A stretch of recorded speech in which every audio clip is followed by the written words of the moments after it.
Welcome to the Slop Temple. We pray this video helps. You start by confirming pairing and updates because new faces require matching software.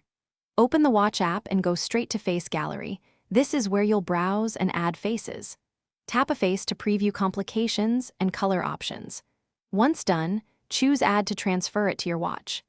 Make sure iCloud Sync is on so faces save across devices and backups, which prevents loss if you unpair or reset later. Now focus on customization. Pick each complication slot and assign the app or data you need because the right complications change usability. Change color schemes and dial elements to match your priorities, brighter colors for readability, detailed dials for info density. Once you're satisfied, tap Add or Save to send the face to your watch. If you use multiple watch models, choose the correct target.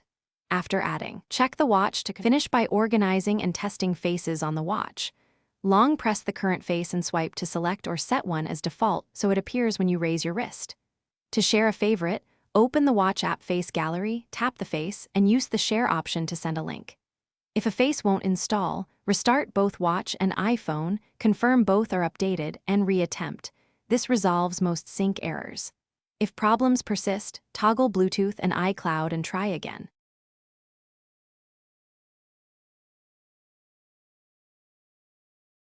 Thanks for watching. Consider subscribing if we helped you.